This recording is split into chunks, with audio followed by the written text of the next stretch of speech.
In the eye, there is a gel-like structure called the vitreous, and over time, the vitreous can liquefy, causing clumps to appear in the vitreous. So these clumps cast a shadow on the retina, and this is what we perceive as floaters. Floaters are very common. A lot of us have it, and our brain tends to adapt to them over time and learn to ignore it. Occasionally, floaters that develop suddenly or are associated with loss of vision can be due to a more worrying cause like a retinal tear or a retinal detachment. So if you get a sudden change in your floaters, do get it checked out by a vitreoretinal surgeon.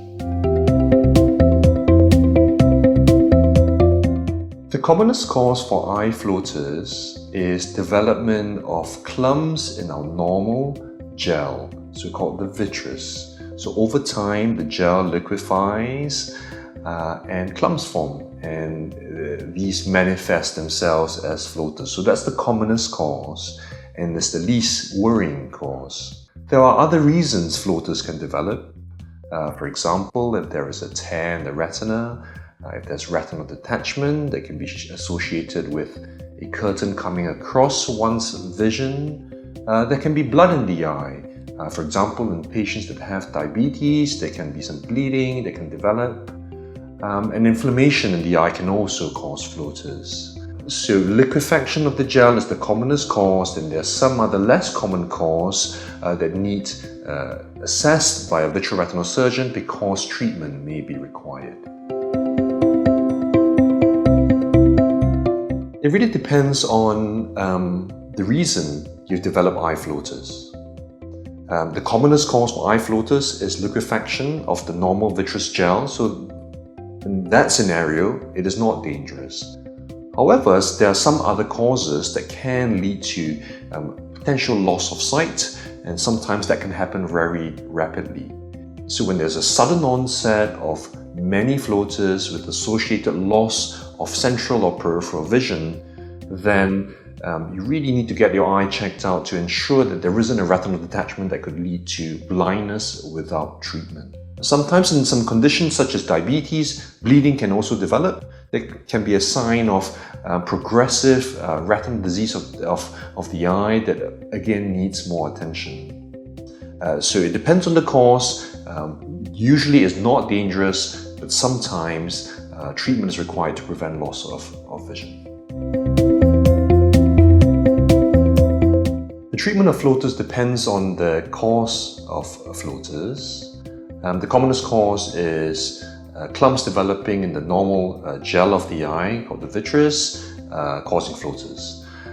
So in terms of treatment, most of these can be managed conservatively. They don't cause any problems. In terms of threat to sight, the brain learns to adapt to it, and a lot of us have floaters. However, in some individuals, floaters can end up being very troublesome. It can affect one's daily quality of life.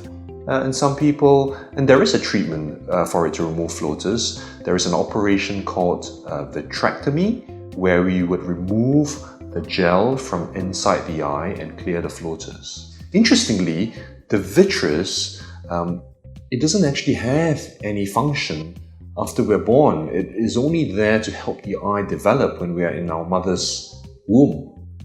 So the vitreous can be safely removed. The risk of complication is low, and the space that is occupied by the vitreous is replaced by a fluid that the eye normally produces anyway, called aqueous humor, that maintains the normal eye pressure.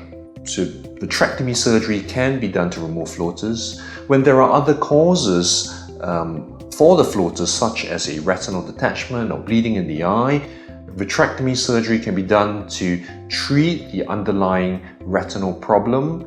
And the secondary effect is that the floaters would also be removed. Floaters can occasionally cause blindness depending on the reason for floaters. So if there is a sudden onset of new floaters, particularly if associated with a curtain coming across one's peripheral vision, then that could be a sign of a retinal detachment or a retinal tear that without treatment can certainly lead to blindness. The chance of a retinal detachment developing in the general population is about 1 in 10,000.